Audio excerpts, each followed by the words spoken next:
नवरात्रीमध्ये सगळ्यात महत्त्वाची म्हणजे दुर्गा सप्तशती पाठ. दुर्गा सप्तशतीचा पाठ कसा करायचा, काय नियम पाळायचे आहेत, त्यांचा उद्यापन कसा करायचं आणि सगळ्यात महत्त्वाचं म्हणजे दुर्गा सप्तशती पाठ केल्यामुळे आपल्याला काय काय लाभ होतात, याची संपूर्ण माहिती मी आज तुम्हाला आजच्या व्हिडिओमध्ये देणार आहे. सर्वांचं आपल्या चॅनलमध्ये खूप खूप मनापासून स्वागत. सर्वांना नमस्कार.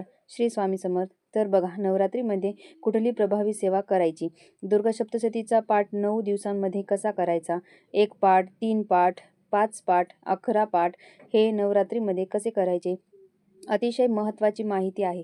ज्यांना नवरात्रीमध्ये एक तरी दुर्गा सप्तशतीचा पाठ करण्याची इच्छा असेल त्यांनी व्हिडिओ संपूर्ण कट न करता व्यवस्थित पहा. तुमच्या मनातील सगळ्या शंका दूर होतील. मी तुम्हाला सगळं सांगणार आहे. संकल्प कसा करायचा, उद्यापन कसं करायचं, फक्त तुम्ही व्हिडिओ स्किप न करता बघा. तर बघा, आता 21 सप्टेंबरला सर्वपित्री अमावस्या झाली की लगेच 22 सप्टेंबर 2025 रोजी घटस्थापना आहे आणि 2 तारखेला विजयादशमी आहे, म्हणजेच दशहरा आहे. तर यावेळेस नवरात्र जो आहे जवळपास 10 दिवसाची आलेली आहे. दशहऱ्याला तब्बल 11 दिवस पूर्ण होतात. या काळामध्ये आपल्याला दुर्गा सप्तशतीचा पाठ या ग्रंथाचा आपल्याला पाठ करायचा आहे.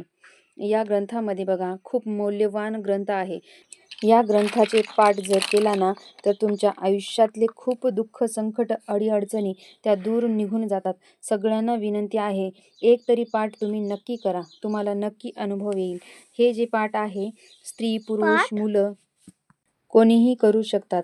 असं काही नाही की याने नाही करायचं, त्याने नाही करायचं. तर बघा, सर्वात महत्त्वाचं म्हणजे वेळ नाही, मुलं लहान आहेत वगैरे वगैरे. राहिला प्रश्न 9 दिवसाचा आहे, थोडा ॲडजस्ट करा, कारण गेलेले दिवस परत येत नाहीत.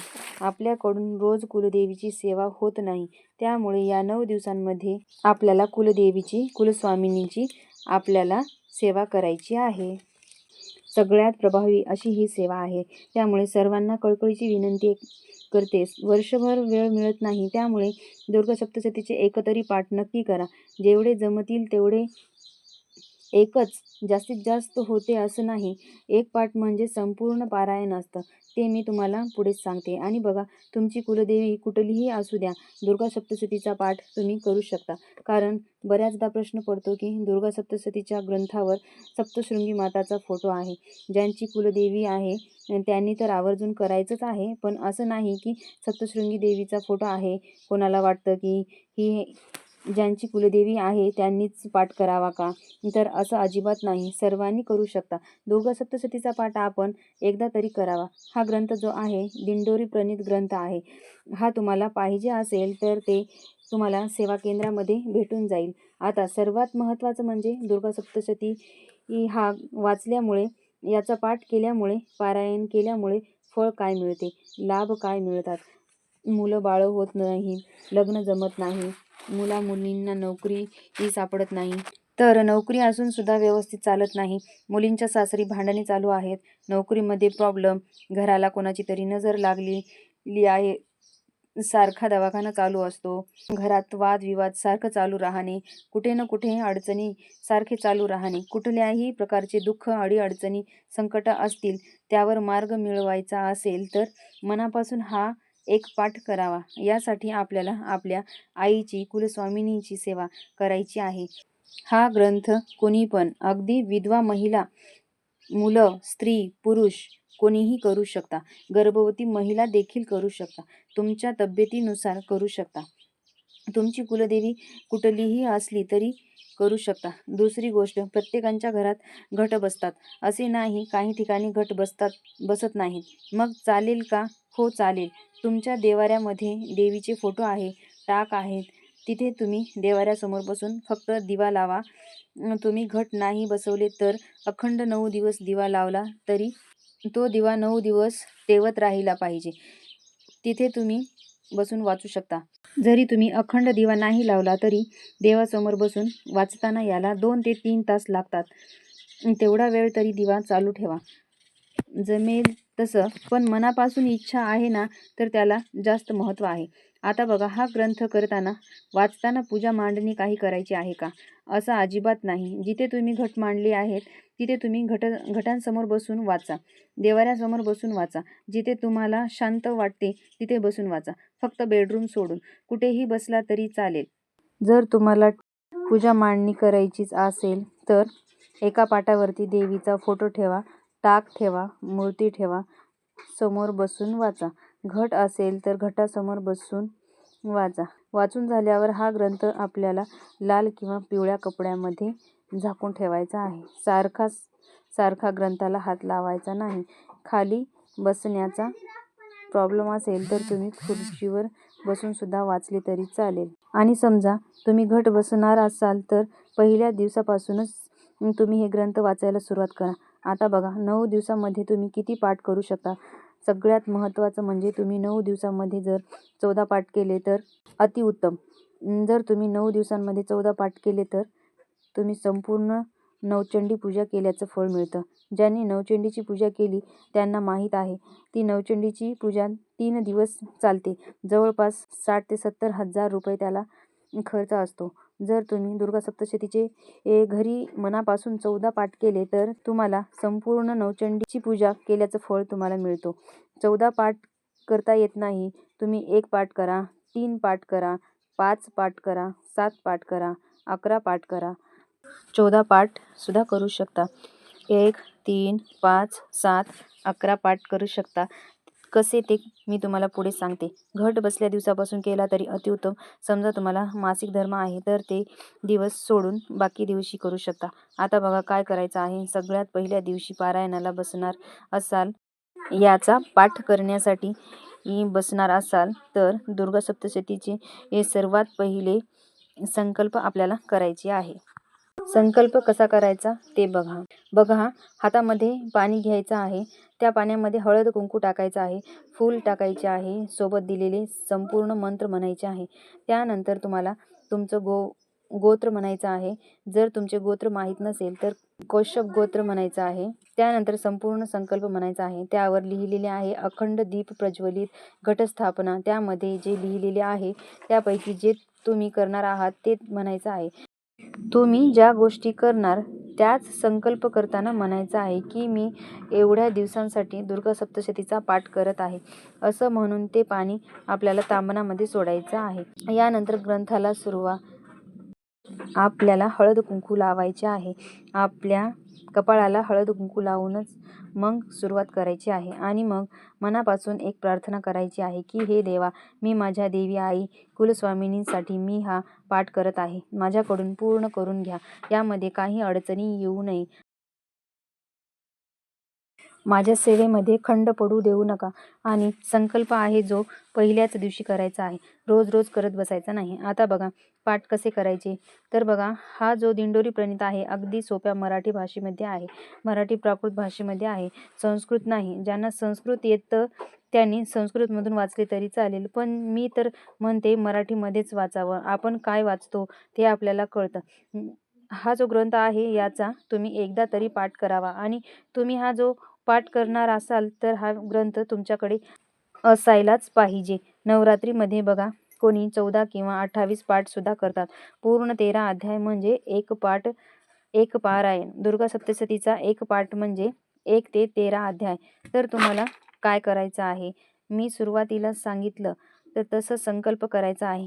पहिल्या दिवशी जर तुम्ही संकल्प नवरात्रीमध्ये समजा आता तुम्ही एक पाठ करणार असाल तर पहिल्या दिवशी कुठून वाचायचं आहे ते महत्त्वाचं आहे.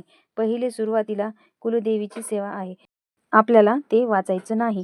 यानंतर दुर्गा सप्तशतीची इथे प्रार्थना आहे. पहिला पाठ जर करणार असाल तर प्रार्थनापासून तुम्ही वाचायला सुरुवात करायची आहे.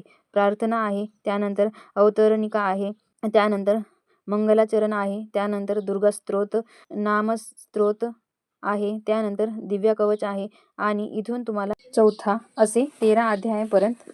आता बघा अध्याय 13 झाल्यानंतर तंत्रतुक देवी रहस्य व प्राधानिक रहस्य, वैकृतिक रहस्य, मूर्ती रहस्य आणि क्षमापण स्तोत्र. आपण जो काही पाठ केलेला आहे त्यामध्ये काही चुका होतात, कारण आपण एक माणूस आहोत. त्यामध्ये जांभळी येणे, झोप लागणे, कधीकधी ढेकर येणे यासाठी क्षमापण स्तोत्र असतो. समजा यामध्ये 13 अध्याय आहेत. यातले तुम्ही 2 अध्याय वाचणार असाल तर, आणि जर तुम्ही पूर्ण 9 दिवसामध्ये एक पारायण करणार असाल तर तुम्ही पहिल्या दिवशीपासून तुम्ही प्रार्थनेपासून वाचा. जर तुम्ही अध्याय पहिला, दुसरा वाचलात तर एक माळ 99 मंत्र ओम ऐं ह्रीं क्लीं चामुंडाय विच्चे त्याचा सुद्धा तुम्हाला जप करायचा आहे. आता तुम्ही पहिल्या दिवशी पहिला अध्याय व दुसरा अध्याय वाचलात.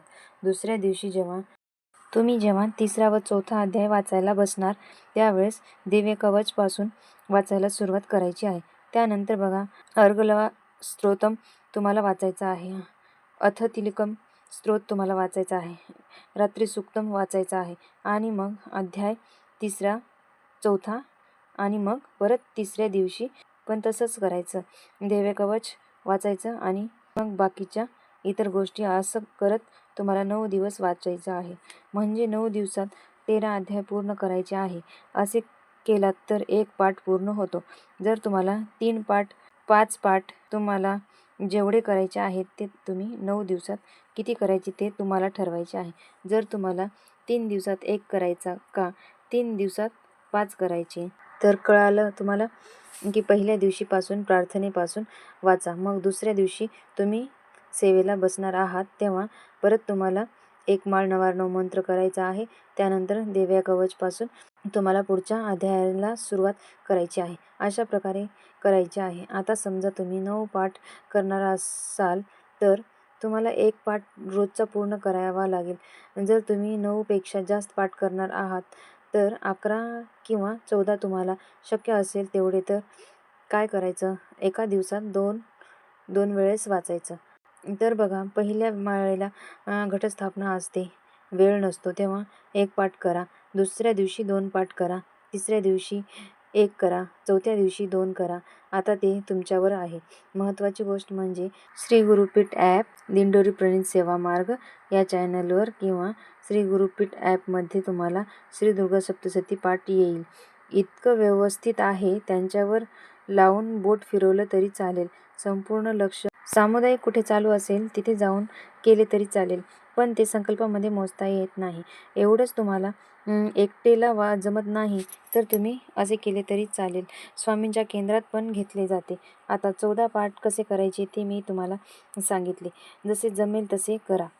तर बघा नियम काय आहेत. दुर्गा सप्तशती ही पाठाचे समजा तुम्ही दुर्गा सप्तशतीचे पाठ करत असाल तर उपवास करण्याची गरज नाही. समजा तुम्ही घटस्थापनेपासून उपवास पकडता 9 दिवसांचे तर ती गोष्ट वेगळी, पण तुम्हाला फक्त पाठ करण्याची इच्छा आहे तर उपवास धरायची गरज नाही. स्वतःच्या इच्छेने करा. कोणी सांगतात म्हणून करू नका. आणि करायचं तर नियमाने करा आणि काहीतरी करायचं. यानंतर दुसरी गोष्ट आहे, देवीच्या मूर्तीसमोर किंवा फोटोसमोर बसून पाठ करा. प्रवासात इकडे तिकडे बसून वाचू नका. 9 दिवसाचं सेवा करायची आहे. थोडं लवकर उठा, थोडी सेवा करा. खाली बसताना आसन घ्यायचं आहे. खाली डायरेक्ट जमिनीवर बसू नये. काळ्या रंगाचे कपडे तुम्हाला घालायचे नाहीत. ब्लाऊज असो की पेटीकोट काळा वापरायचा नाही. दुर्गा सप्तशती पाठ आपल्याला शक्यतो साडी नेसूनच करायचा आहे. केस मोकळे सोडायचे नाही. थोडेसे बांधून करायचा. रोज शक्यतो एकाच ठिकाणी बसून पाठ करायचा. दिवसभरामध्ये कधीही करा. खूप उशिराही नको. अगदी संध्याकाळी 8 व 9 वाजता करू नका. पहाटेपासून संध्याकाळपर्यंत जेव्हा जमेल तेव्हा करू शकता. पहाटे 4 पासून संध्याकाळी 6 ते 7 पर्यंत करू शकता. यानंतर बघा दुर्गा सप्तशतीचा पाठ राहू काळामध्ये केलेलं खूप चांगलं असतं.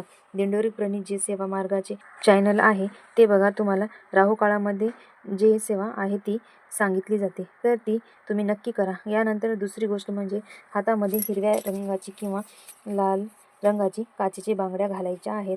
कपाळाला कुंकू लावायचे आहे. जोडवी वगैरे म्हणजे जे आपले सवाष्णीचं जे अलंकार आहे ते त्या आपल्याला घालायच्या आहेत. एकतरी चांगली अशी हिरवी बांगडी हातामध्ये घाला. तर बघा मुली जर करत असतील हा पाठ तर तुम्ही साडी घालायची गरज नाही. शक्यतो एका बैठकीत करा. कारण आपलं स्त्रियांचं कसं असतं, हे काम राहिलं, ते काम राहिलं, मुलं रडत आहेत, मग काय करता, थोडं वाचू, मग हे करून घेऊ, परत वाचू, असं करू नका. 9 दिवस करायची ना सेवा, तर सगळी कामे बाजूला ठेवा आणि मनापासून करा. ही सेवा जर आळस वगैरे आला असेल पाठ करताना, तर देवीची क्षमा मागायची आहे आणि आपले पाठ कंटिन्यू चालू ठेवायचे आहे. तसेच या नवरात्रीच्या 9 दिवसामध्ये कांदा लसूण खात नाहीत. पाळले तर ठीक आहे, नाही पाळले तर नॉनव्हेज तरी खाऊ नका. नवरात्रीमध्ये मांसाहार करायचे नाही. ब्रह्मचर्याचे पालन करायचे आहे. दुर्गा सप्तशतीचे पाठ तुम्ही करत असाल तर तुम्ही परअन्न घेऊ नका. मंदिरात जातो, प्रसाद वगैरे घेतो, तर प्रसाद परअन्न नसतो. शेजाऱ्याने जर काही आणून दिले तर ते तुम्ही खाऊ नका. ब्रह्मचर्याचे पालन करायचे. सर्वात महत्त्वाचं म्हणजे मासिक धर्म आल्यावर काय करायचे. सर्वांना मासिक धर्माची तारीख आपापली माहीतच असते. ते बघूनच शक्यतो वाचण्याचे नियोजन करा. समजा सोमवारी घटस्थापना आहे, तर ते तुम्हाला माहीत आहे तुमचा मासिक धर्म 2 दिवसांनी आहे, तर त्या 2 दिवसात तुम्ही एक पाठ वाचून घ्या. ज्या दिवशी तुमची तारीख आहे त्या दिवशी तुम्ही सेवेला लागूच नका. 4 दिवसात तुम्हाला काही करायचं नाही. सुतक वगैरे आलं तर सुतक संपल्यानंतर करा. म्हणून तुम्ही संकल्प करताना अखंड पाठ असं म्हणू नका. आपल्या आयुष्यात अडीअडचणी येत असतात. डिलिव्हरी वगैरे घरामध्ये झालेली असली मुलीची, तर वेटाळ वगैरे पाळावं लागेल असे काही नाही. मुलींचं कुळ वेगळं असतं, तर आई घरामध्ये करू शकते. तर समजलं असेल. तर अशा सोप्या पद्धतीने दुर्गा सप्तशतीचे पाठ तुम्हाला करायचे आहे. फळ तुम्हाला नक्कीच मिळेल. तुम्ही एक पाठ करून बघा. तुम्हाला सवय नसेल तर आणि नियमांचे पालन करा. हे माझे स्वतःचे मनाचे सांगत नाही, हे विधी लिखित आहे, तेच मी तुम्हाला सांगितले आहे. आता बघा दुसरी गोष्ट, उद्यापन मी तुम्हाला सोप्या पद्धतीने उद्यापन हे विधिवत झाले पाहिजे. दुर्गा सप्तशती पाठ करत असतो तेव्हा आपण नियम पाळतो. त्याचप्रमाणे नवमीच्या दिवशी किंवा तुम्ही विजयादशमी म्हणजेच दसऱ्याच्या दिवशी संपवणार असेल तर दुर्गा सप्तशती ग्रंथामध्ये पण दिलेलं आहे उद्यापन कसं करायचं आहे. तरी तुम्ही अष्टमी तिथीला हवन करायचं आहे. नवरात्रीमध्ये करावंच लागतं. तुम्ही पाठ करणार असाल तर तुम्ही अष्टमी किंवा नवमीला हवन करायचे आहे. पुस्तकात दिलेले आहे त्याप्रमाणे पुरणाचे दिवे करायचे आहेत. एका ताटामध्ये पुरण घेऊन त्याला थापायचं आहे. त्यामध्ये खोल करून 21 दिवे लावायचे आहेत. तुपाच्या फुलवाती करायच्या आहेत. कुलस्वामिनींची पूजा आरती करायची आहे. कुमारिकांना बोलून आपल्याला काहीतरी गिफ्ट द्यायचं आहे. त्यांना हळद कुंकू लावायचं आहे. घराच्या जवळपास मंदिर असेल तर देवीची ओटी भरायची आहे. उद्यापनाच्या दिवशी तुम्हाला पुरणाचा नैवेद्य करून दाखवायचा आहे. अशा योग्य पद्धतीने तुम्हाला याचे नियम करायचे आहेत. तर बघा नक्कीच तुम्ही दुर्गा सप्तशतीचा पाठ करा. विधिवत पद्धतीने पाठ करा. नियमांचे पालन करा. उद्यापन करा. आणि बघा दुर्गा सप्तशतीचे पाठ तुम्हाला आवडले असेल तर व्हिडिओला लाईक अँड शेअर. झालेली सेवा महाराजांच्या चरणी रुजू करते. श्री स्वामी समर्थ.